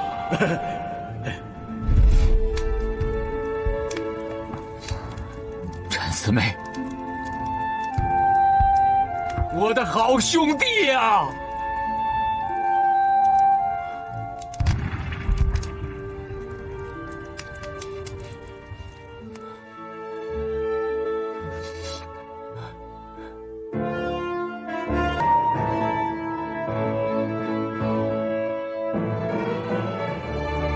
在四平战役后的1946年7月，洪学智就任黑龙江军区司令员，领导剿匪斗争并取得胜利，巩固了北满根据地。1947年1月，他担任东北民主联军第6纵队司令员。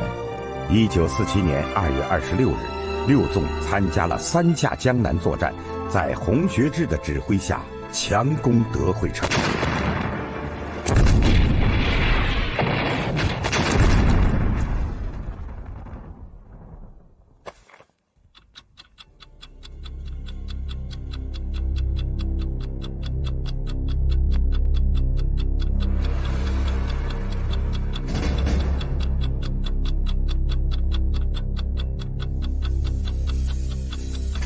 总攻开始！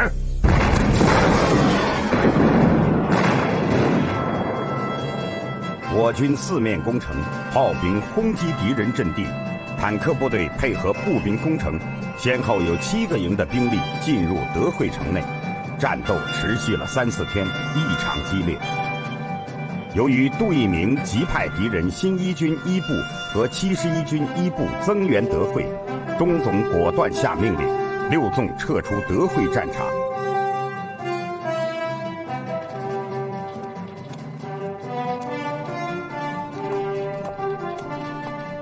林总，部队顺利撤出德惠城了。报告林总，6纵全部撤出德惠城。让杜聿明扑个空吧。现在你们6纵有重要的战斗任务。你看，这是长白山地区，要形成包围的态势，侧翼进攻，把这堵住。好，这边派兵把守，集中把敌人全部歼灭。明白。我们6纵面临的作战任务就是打下拉吉县。大家看看，这就是拉吉县。拉吉县位于吉林以东长白山路地区，这一带崇山峻岭，绵延100多里。拉吉县从沟底通过，两侧地势险要，易守难攻。现在敌人控制了拉吉县，并且在沿线修了不少钢筋水泥工事。拉吉县上的守军是号称天下第1军的38师全部以及3个保安团，总兵力15000人。那他们的兵力在拉吉县上是怎么分布的？第38师师部率2个团和1个保安团住在吉林市，保安第7团驻吉林东北天罡一带，38师的112团驻老爷岭。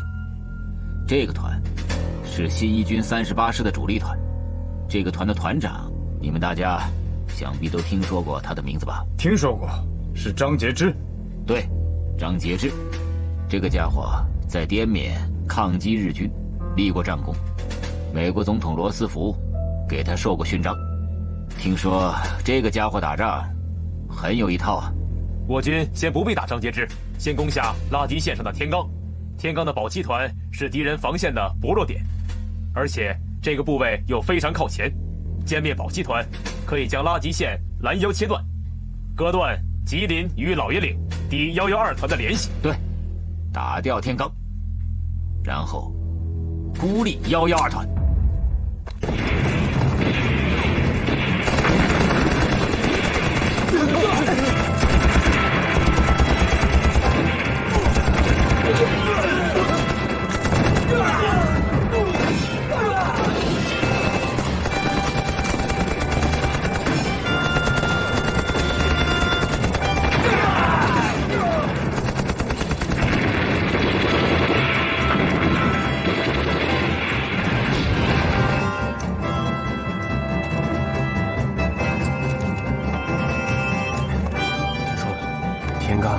共军占领了。哎呀，我也紧张了。听说只用了1个多小时，共军就把天港的保安7团给吃掉了。兄弟们，你说这老爷岭守得住吗？咱会不会被共军吃掉啊？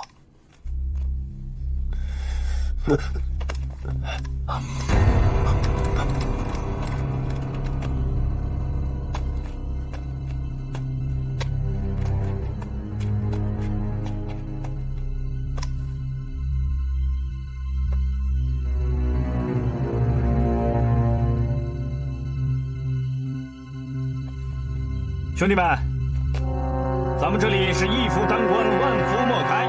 共军几条破枪，几门烂炮，怕什么？团长，洪学智的部队可是1个小时就攻占了天港，吃掉了保安7团呢。那保安7团是一群饭桶，一群草包。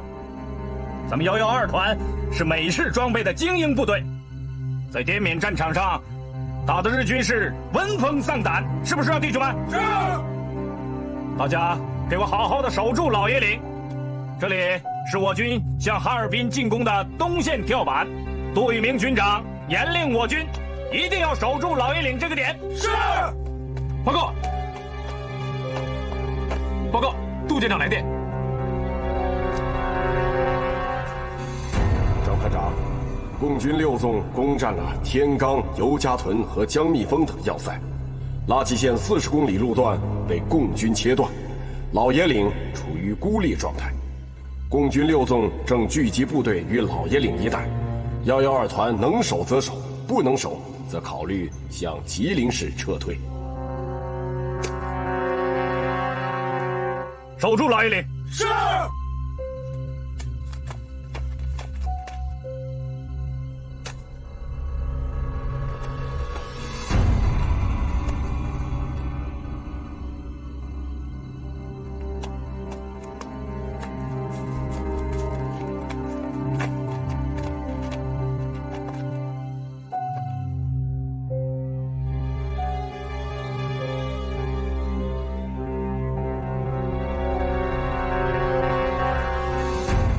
这个老爷岭啊，是吉林东出交河的山险隘口，工事坚固，地形险要，我军主力不必拒敌过近，应该放开缺口，尽量诱敌离开工事，以便在运动中歼灭之。首长，我们怎么让敌人离开工事啊？佯攻吧，在总攻老爷岭之前，不断派兵去佯攻，使敌疲劳，并查明敌人火力点的情况。我军现在已经打下了拉齐线上的几个点，敌112团处于孤立状态。我军向老爷岭佯攻开火的时候，敌人很可能就成为了惊弓之鸟，有撤退逃跑的可能。112团如果逃跑的话，一定是朝吉林市方向逃跑，到那里与守敌会合。杜医师在，你们要插到老爷岭与小丰满之间，切断敌人往吉林逃跑的退路。是。54团在。你们今天晚上要向老爷岭的6道河子西北高地做试探性的进攻。是。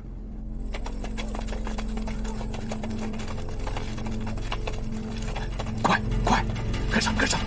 哎。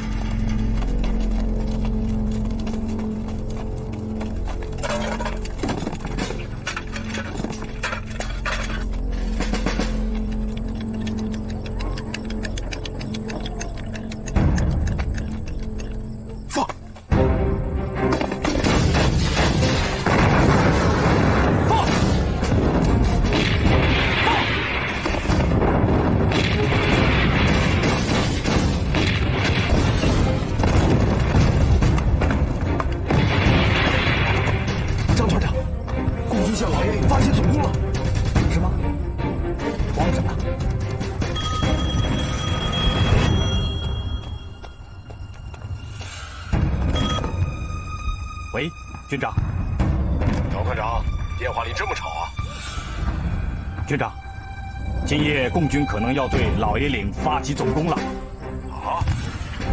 张团长，把部队拉下老爷岭吧。不守了？不守了。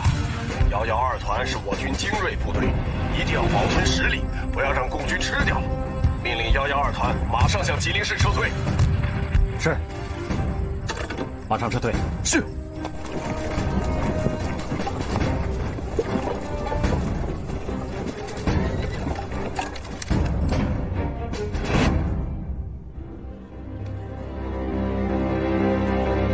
报告，司令员，林总来电。林总有什么指示？询问攻打老爷岭的进展情况。向林总回电报告，我军现在已经向老爷岭发起了佯攻，摸清了敌人的火力点，诱敌离开工事，随后歼灭敌人。是。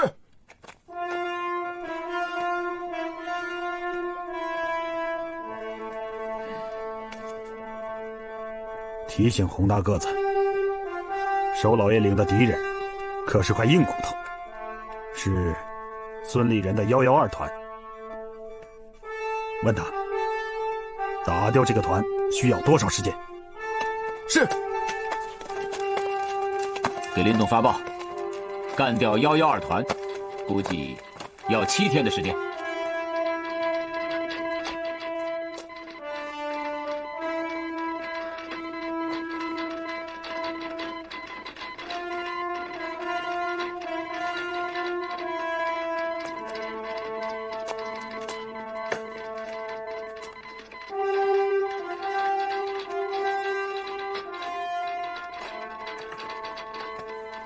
报告司令员，林总要来电了。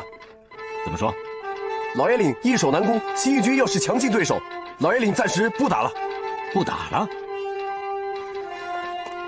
报告，陈团长，你来的正好。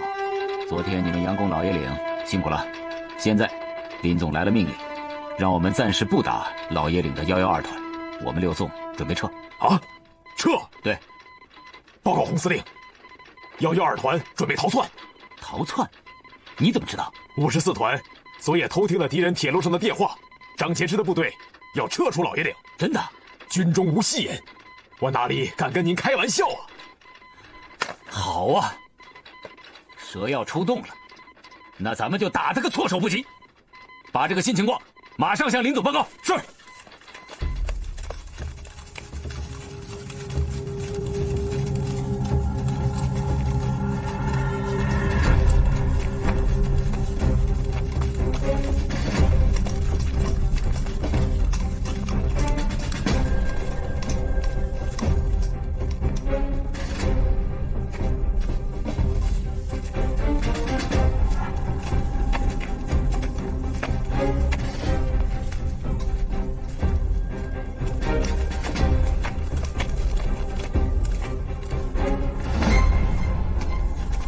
动作快，走！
请点的仔细点儿。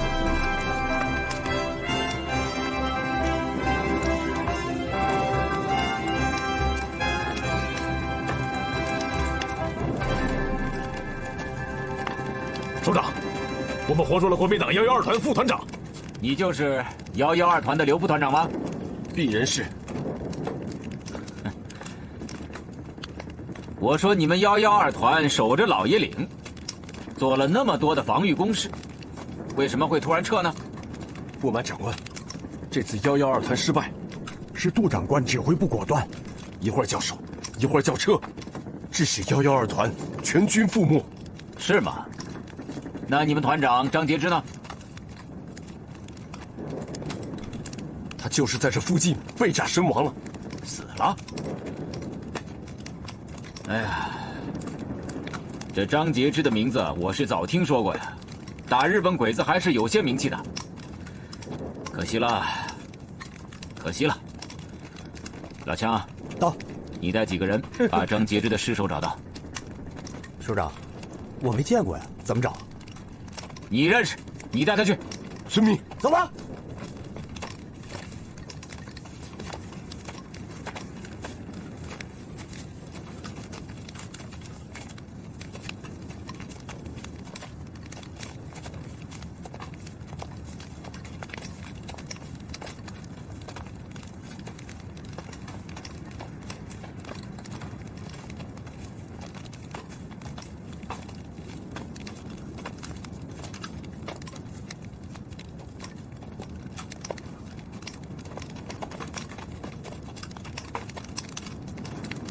这就是张团长。你确定吗？确定。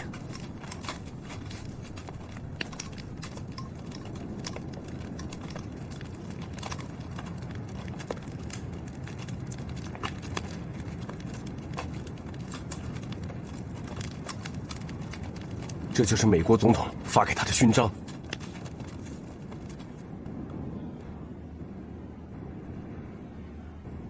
吴老强，哎，你负责去买口棺材。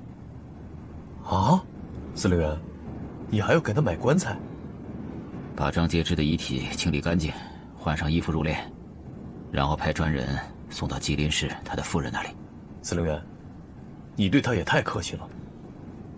这个张杰之啊，曾经打过日本鬼子，可惜啊，他跟着蒋介石打内战，做了人民的敌人。现在呢，人已经死了，咱们念他打日本鬼子立过战功，特殊照顾一下。好，我这就去。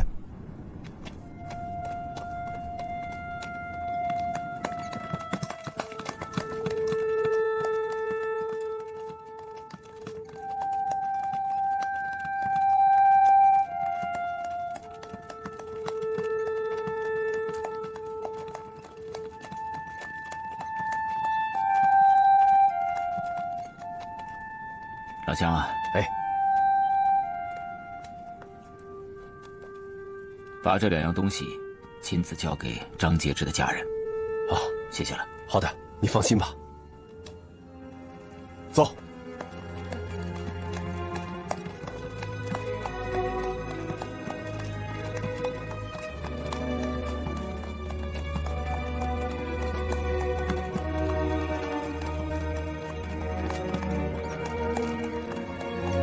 张杰之本是抗日有功人士，但跟蒋介石走上了与人民为敌的道路。故念其抗战有功，将其尸体送回，望蒋军官兵以张为戒，幡然醒悟，弃暗投明。